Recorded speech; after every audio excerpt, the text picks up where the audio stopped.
We have two more problems in this chapter that we're going to cover here. The first one shows the effect of using a certain coordinate system when I'm dealing with orthotropic materials. The relationship between the stress and strain in orthotropic material is dependent on the coordinate system. So if I'm analyzing a wood sample, for example, it's very important to know which direction am I in. The stresses that I'm calculating, are they in the direction of the fibers? Are they perpendicular on the fibers? Or any of that, or any of this information. So all the stresses and the strains and all the design of orthotropic materials are dependent on the chosen coordinate system. And this problem illustrates that dependency. So I'm first going to start by starting from scratch. So we have an orthotropic material whose major axes of orthotropy lie in the directions of the vectors e'1 and e'2 and e'3. In that coordinate system, the primed coordinate system, the material properties are defined by the orthotropy. The material properties in the coordinate system defined by the orthotropy axes are e'11, e'22, e'33, Poisson's ratio, and so on. Now, in a different coordinate system, where e1 is and e2 and e3 are the traditional orthonormal basis set, in that coordinate system, the material is in a state of uniaxial stretch, where sigma on 1 is 1 MPa. We need to find the strain, or the engineering strain matrix, in both coordinate systems, if I'm using the traditional coordinate system or the primed coordinate system. Now, the relationship between the stress and the strain is given in the primed coordinate system. So I have to do all my calculations in the primed coordinate system and then return back to the current coordinate system, which is e1, e2, and e3. So first, I'm going to form my translation matrix. My translation matrix is the rotation matrix, which is given by 1 over square root of 2, 1 over square root of 2, 0, which is the coordinates of e'1, and then another row. The second row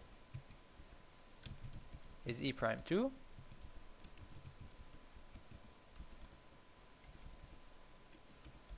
and the third row is e'3, and I'm just going to view it in matrix form just to verify. Correct. So this is my translation matrix between the two coordinate systems. The stress is given in the original, in the e1, e2, e3 coordinate system.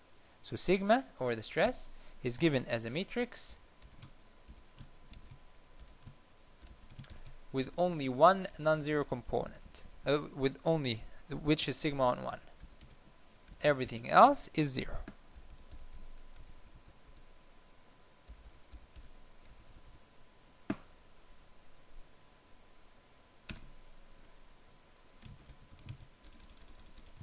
The stress prime, or the stress dash, in the new coordinate system is equal to q dot stress dot transpose of q. So in the coordinate system defined by e'1, e'2, e'3, the stress is equal to q, which is the translation between e prime to e, multiplied by the stress multiplied by the transpose of q. Stress dash in matrix form is given as follows: half, negative half, negative half, half. So if I'm using a different coordinate system, I get sigma on 1, sigma 2, 2, and sigma on 2. In that new coordinate system, I have the relationship between the stress and the strain. The relationship between the stress and the strain is given by a huge matrix where e'11 is equal to 100. So I'm just going to input the values of or the given values, or I'm just going to copy the code that I have in the book and input and paste here. E11 is given as 100, E22 is given 200, and so on.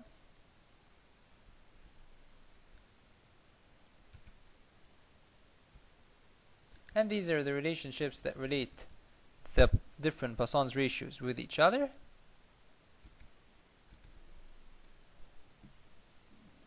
And then the matrix that relates the stresses with the strains is given as follows. It's a huge matrix that's 6 by 6 and is given by these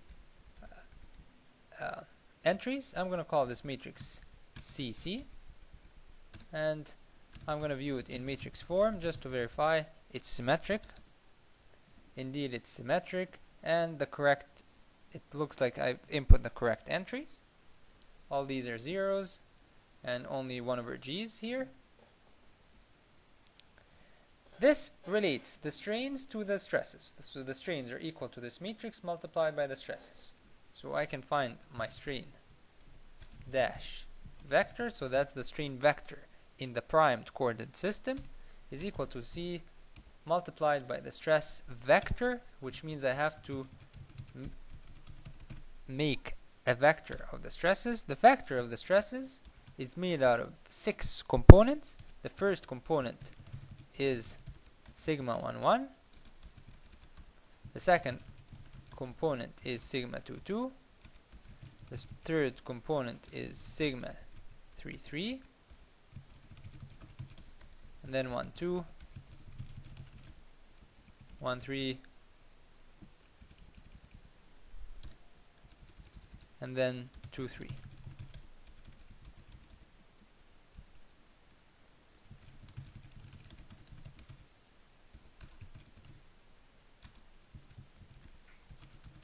So the strain vector in matrix form will be given by those values. This is the strain in the coordinate system of, or in the primed coordinate system. I'm going to form my strain matrix, and the strain matrix is a 6 by 6 matrix, so 3 rows. The first entry takes the first entry of the vector. The diagonal components are the first and the second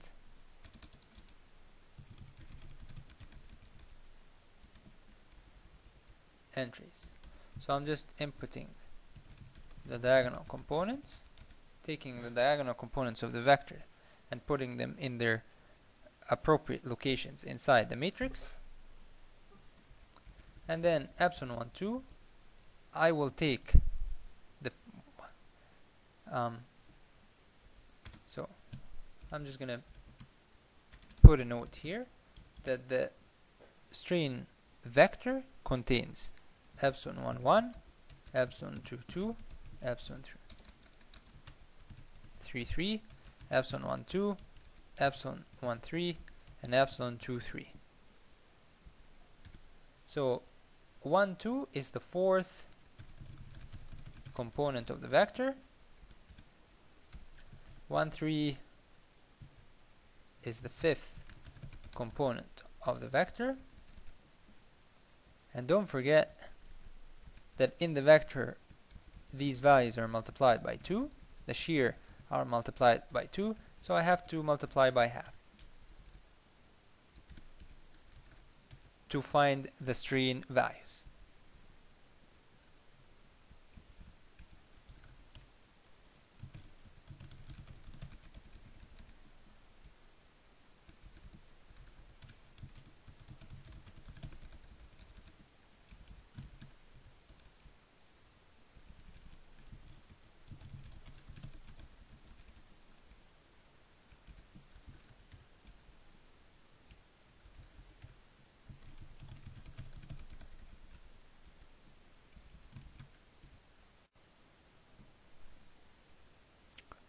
So I'm going to show the strain matrix in matrix form. Shift enter. Here's the vector and here's the matrix. Epsilon 1 1, epsilon 1, epsilon 2 2, epsilon 2 2, epsilon 3 3, epsilon 3 3, epsilon 1 2. It's half this value because this is the engineering shear strain. This is its half, and it's symmetric, and the rest are zeros. This is the strain matrix. In fact, this is the strain matrix in the dashed or in the primed coordinate system. So I'm going to just put dash here. Dash, just to remind myself that this is in the primed coordinate system.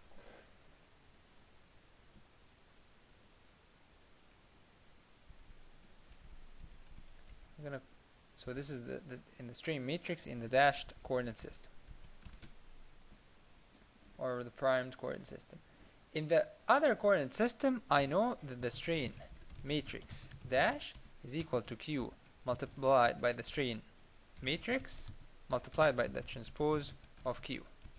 But what I'm interested in is actually the strain matrix. So I will take Q and multiply by the inverse, which is the transpose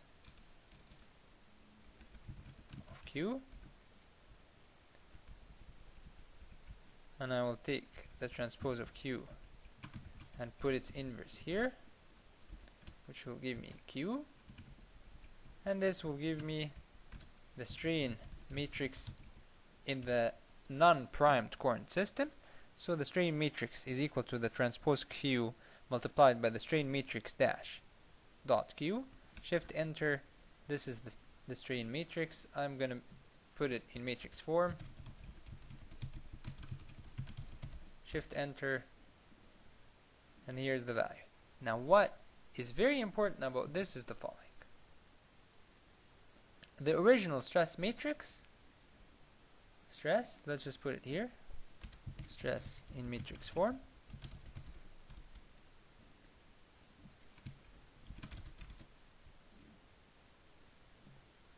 What you notice here, because this is an orthotropic material, where let's say it's a wood material, where the fibers are oriented at 45 degrees. Because the fibers are oriented at 45 degrees, because here you see that the orthotropic coordinate system, the orthotropy coordinate system lies in these directions, which are oriented at 45 degrees. Because I'm applying the stress in a direction that's not in the direction of fibers, I'm getting shear stresses. So even though I'm applying a stress in only uniaxial stress, I'm getting shear strains. So I'm applying a stress in direction 1 1, and I'm getting a shear stress sigma 1 2. A shear strain epsilon 1 2. And this is because it's an orthotropic material, and I'm applying a stress that's not in the direction of the fibers. There's one problem left here. I'm going to start from scratch.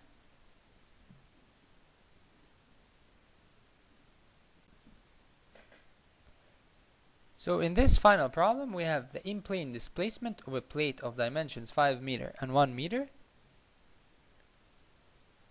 are given by the following relationship. This is the horizontal component of the displacement and the vertical component of the displacement, and we're not given the third component of the displacement, but we're given that this plate is in a state of plane stress. It's a state of plane stress if you look in your textbook, or if you see the lecture on that discusses the plane stress. Plane stress means that the plate is allowed to change its thickness freely. So it's allowed to expand or contract in the thickness direction freely, which means that the thickness will change, which means that the strain in the third direction has a value. Epsilon 33 has a value. And we need to find or to draw the contour plot of the change of the thickness of the plate, given Young's modulus and Poisson's ratio. Now to do this, we need to know the relationship between the stress and the strain in a plane stress state. So first, we calculate the strain. To calculate what we know about the strain, because we know we have the horizontal displacement and the vertical displacement, we can calculate epsilon 1 and epsilon 1, 2. So x is equal to x1, x2, and x3. I'm going to only look at the plane made out of E1 and E2. So U, let's take the horizontal component and the vertical component and forget about the third component for now, because this is a plane stress problem, so I can utilize only the in-plane components. U1 is given as 0.02 x1 plus 0.02 x1 multiplied by x2. U2 is 0.0015 x2 multiplied by x1 squared plus 0.02 x2. The gradient of u is a table made out of the partial derivatives of u I with respect to xj. We're only going to utilize the 2 by 2 version, and this is the gradient of u in matrix form. The engineering strain is equal to 1 over 2 multiplied by the gradient of u plus the transpose of gradient of u. Shift enter. There it is. I can use a full simplify function.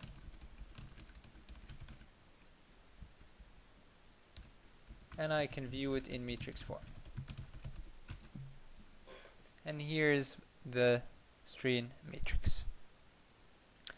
This is epsilon 1, 1, epsilon 1, 2, and epsilon 2, 2.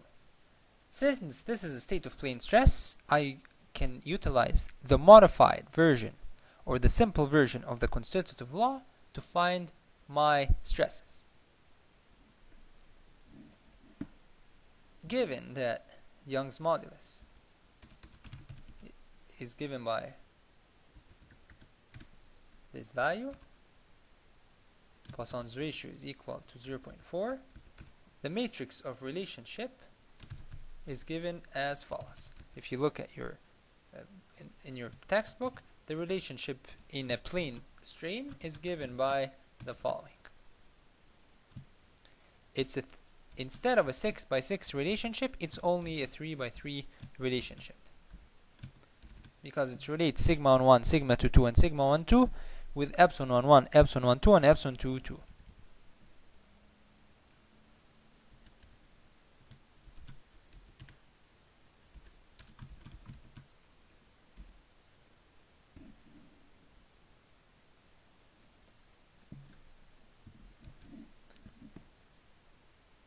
So I'm going to copy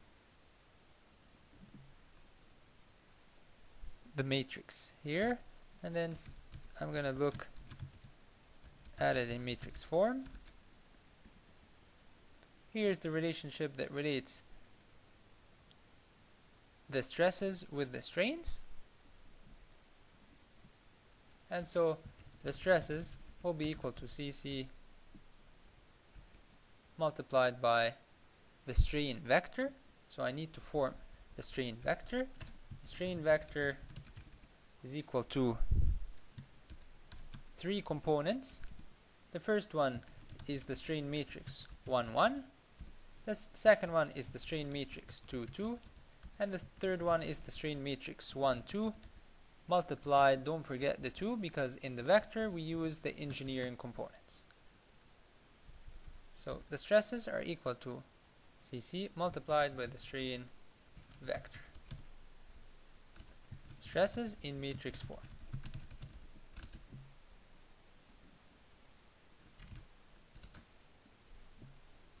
So here are our stresses. So this is sigma 1, 1, sigma 2, 2, and sigma 1, 2. Now, the epsilon 3, 3 is actually given as minus Poisson's ratio over E multiplied by, if you look at the relationship between the stress and the strain in its plane strain state, plane stress state, epsilon 33 is given by negative Poisson's ratio divided by EE multiplied by sigma 1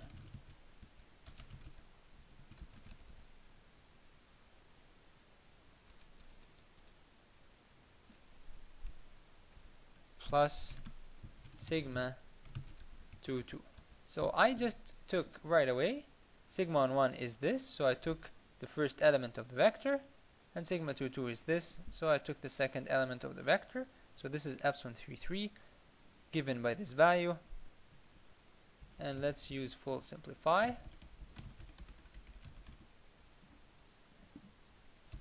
Shift enter, and here's the epsilon 33.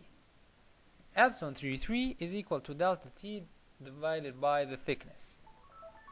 So delta t is equal to epsilon 33 multiplied by the thickness, and the thickness is equal to 1 millimeter, so multiply by 1.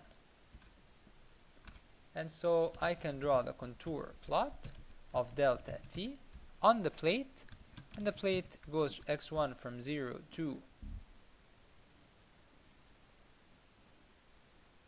5, x2 from 0 to 1.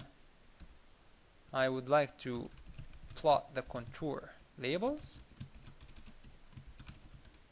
and the aspect ratio I want it automatic, and I would like to have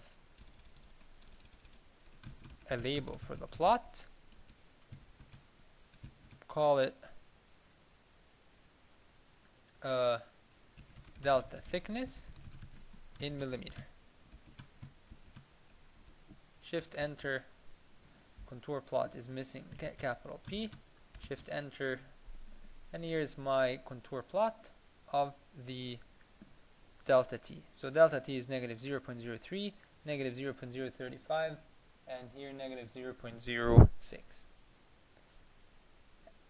And this is it for this chapter. We've solved a few problems showing the stresses and the strains, how to calculate stresses from strains, and how to calculate strains from stresses, and how to convert the stress matrix into a vector representation and the strain matrix into a vector representation.